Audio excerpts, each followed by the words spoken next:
of 25.04 seconds is a new games record. Amanda Lim, who's looking to reclaim the throne in the pet event, had to settle for second. Also a brand new It was another 1-2 finish for Team Singapore in the 50-meter fly. Miko Lee charged home with a gold medal with a timing of 23.45 seconds. That's a new personal best for him. Now defending champions Tiong Zhe Wei came in second. And the game's records keep tumbling. Letitia Sim back home gold in the 200 meters breaststroke with a new meet mark of 2 minutes and 29.49 seconds. Sim won gold in the 50, 100 and now the 200 meters breaststroke events. Teammate Christy Mei Chu took the bronze. Nicholas Mahabir and Max Ang had strong starts in the 200 meters breaststroke. They were the first two to turn at the halfway mark, but it was Vietnamese Tam Bao Pham who finished stronger to snatch the gold. Redemption though for the men's 4x100 meters freestyle relay. They reclaimed the title after a disqualification last year. The women's 4x200 free were also in top form as they claimed their 8th gold in a row in this event. Malaysia has grabbed the top spot once again for diving, continuing its winning streak. Li Yeching clinched the gold medal in the women's 10-meter platform, despite only taking up the discipline earlier this year. It was the 15-year-old's SEA Games debut, but being a newcomer didn't stop her from executing the most consistent dives in the final. Lee scored a total of 253.8 points and bagged the gold. Compatriot Elisha Rainier, however, didn't do so well.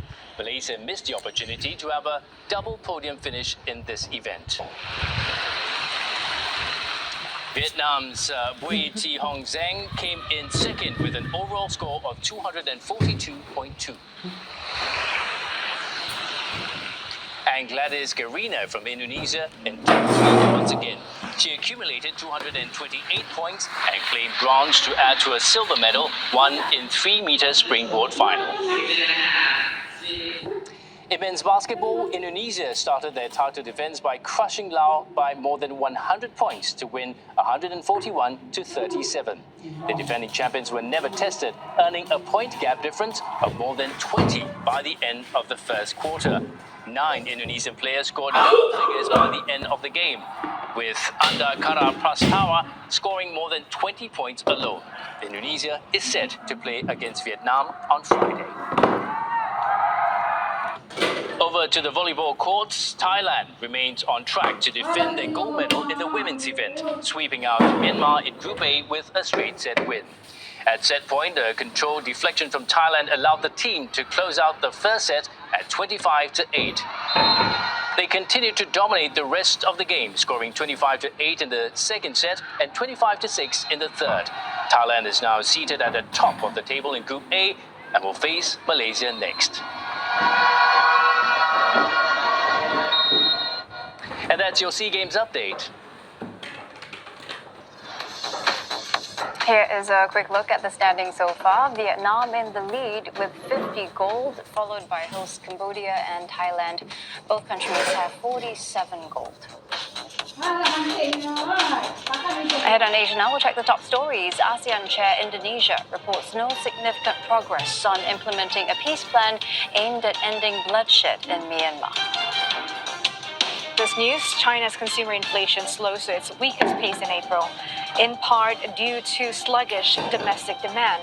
Experts say more stimulus measures could be needed.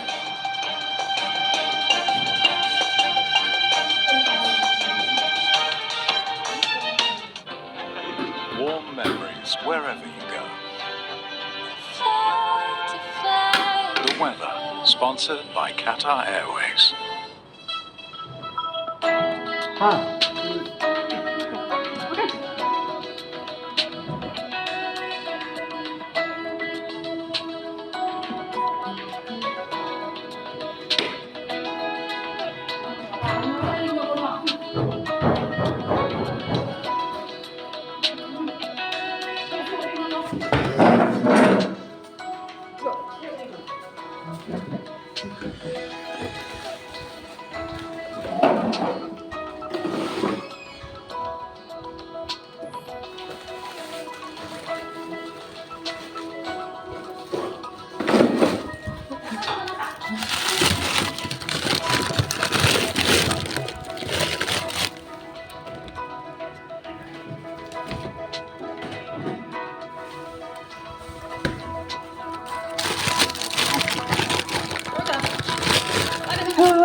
The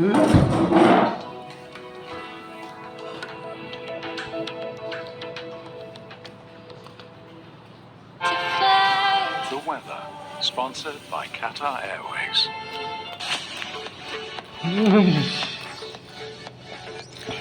Put anything in digital form, you are at risk for cyber attack. The lockdown that scarred a generation. जी सबसे बड़ी बात तो ये है कि तालीम एक window है एक पूरी complete universe. Pulau Senang became an island of terror. They hacked his body. And then he was burned alive by the very people he want to help. I ran to the gym like a hell. I think that this is a new world disorder. Our profession was music, and that profession was not welcome.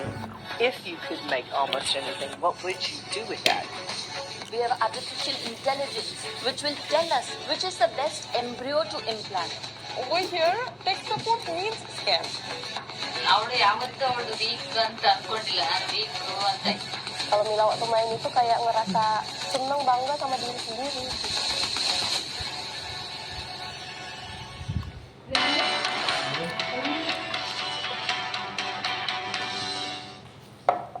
This is Asia Now. It is 12 p.m. in Singapore and Hong Kong, 9:30 in New Delhi and 11 o'clock in Jakarta. I'm Chan Yu In. Your top stories. Indonesian President Joko Widodo calls for ASEAN unity in tackling Myanmar's escalating crisis and charting a way forward. He says no significant progress has been made on implementing a peace plan the military agreed to 2 years ago. Australia's Trade Minister Don Farrell bound for Beijing on a mission to stabilize relations with China and end crippling trade sanctions. And Pakistan's Prime Minister Shehbaz Sharif says protesters will be dealt with an iron fist as fresh chaos grips the nation after Imran Khan's arrest.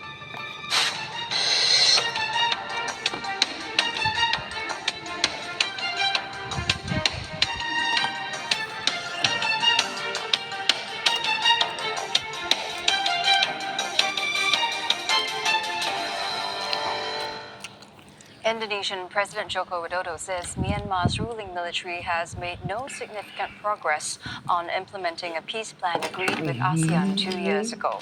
He's calling on leaders in the 10-member body to chart a way forward to de-escalate violence.